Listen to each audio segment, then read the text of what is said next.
Christos Anesti, Jesus has resurrected, and it's early hours in the morning. That's why I'm probably half asleep, as you can see.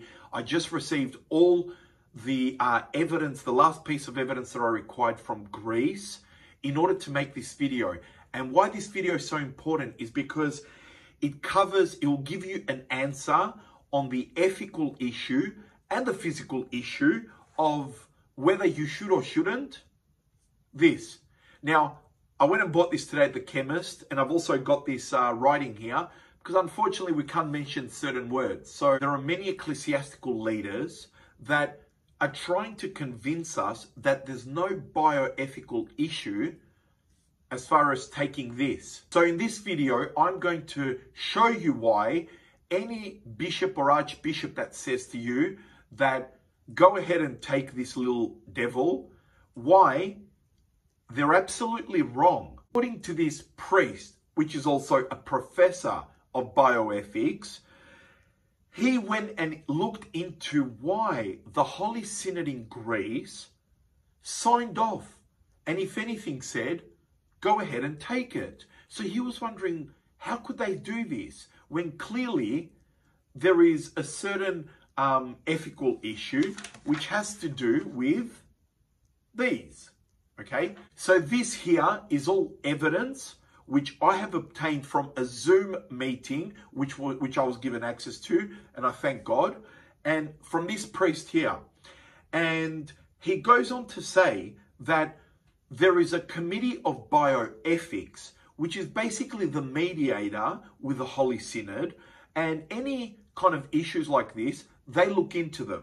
Now, the committee of bioethics obtained all their information from a text that's called the North Dakota Health Text. He found the following, that these little devils here, they do not require, obviously, this here. So then what he did, he compared that little report with the Synod's text, and what he found, he says, is that basically the information transferred over was truthful. So at this stage, what they're saying is that we do not require them, okay? But one second. So then what he's done is he goes to the second paragraph of the text.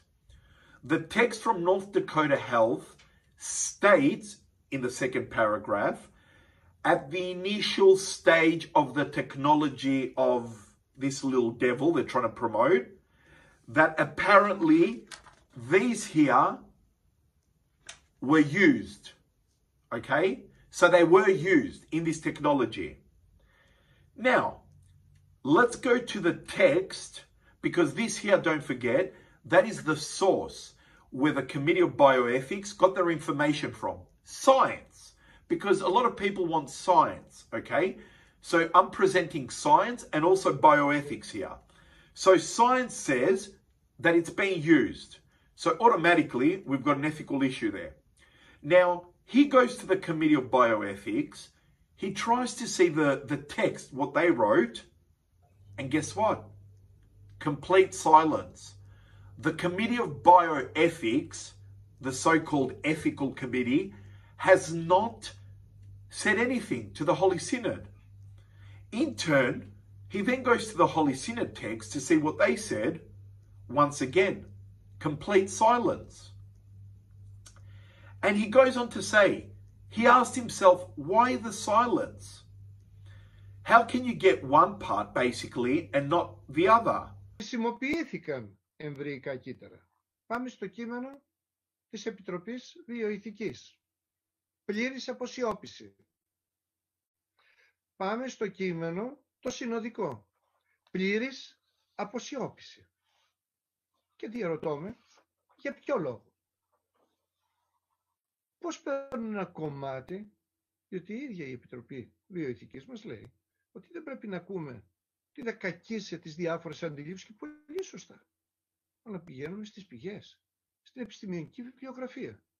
Πήγα λοιπόν στην επιστημονική βιβλιογραφία και εκείνο το οποίο διαπιστώνω είναι ότι γίνεται στοχευμένη εκλογή ενός μόνου μέρους του κειμένου της πηγής και αποσιωπείται το άλλο. Έτσι λοιπόν, καταλήγουμε στο συμπέρασμα ότι έγινε μια παρέμβαση, την οποία, εν πάση περιπτώσει, μέσα στη σκέψη των υπευθύνων της βιοϊατρικής σου λέει, εμείς παίρνουμε το πρώτο κομμάτι, ποιος θα τρέχει τώρα να δει από τα κείμενα της Ντακότα τι γράφει περισσότερο. Υπάρχει λοιπόν η ένοχη παραδοχή εκεί πέρα. The paragraph, the first one said required. The actual second paragraph which was left out is the fact that they were used. So they conveniently left that out so that way they can get it signed. So they can push this agenda onto the faithful. So the next thing I'm going to show you is we have shown from an ethical point, okay, we have proven it that we've got text that this actually does exist. They are in there. Let's hear it though from the actual doctor that was the advisor to all these companies.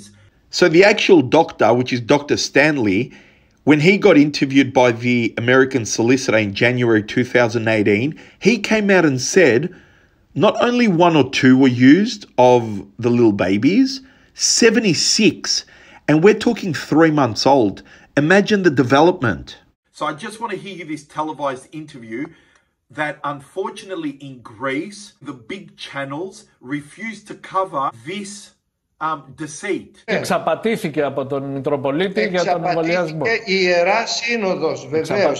Κύριε Παπακυριακόπουλε, πάνω σε αυτό το οποίο ακριβώς μου λέτε, είναι ότι ζήτησε η Ιερά Σύνοδος πληροφορίες. Ναι. Οι πληροφορίες δόθηκαν στην Ιερά Σύνοδο δια της Επιτροπής Βιοηθικής, ναι, αλλά το κείμενο της Επιτροπής Βιοηθικής προς την Ιερά Σύνοδο δεν δόθηκε στην δημοσιότητα. Θα μου πείτε πώς το ξέρετε, πάτερ μου, εσείς?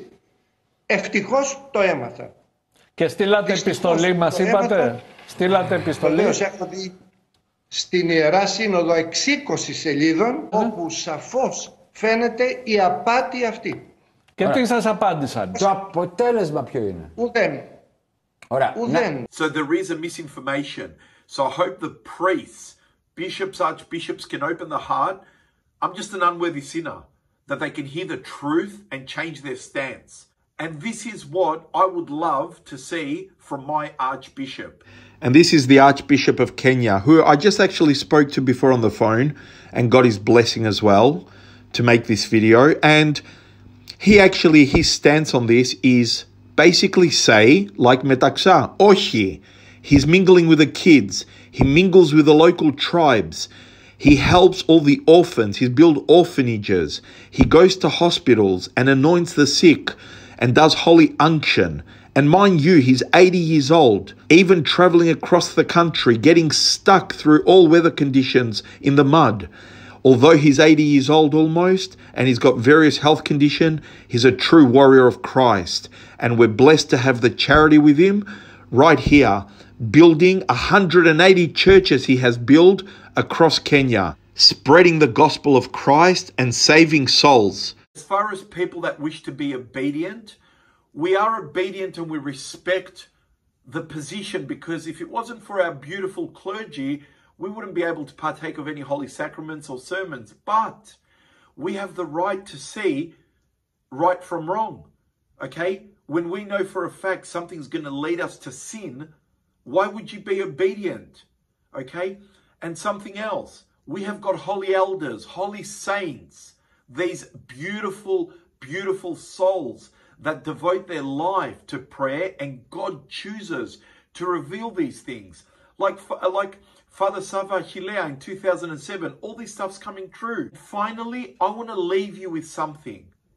Think about what I said about those 76 that have been basically, I would say, sacrificed to this cause of making them.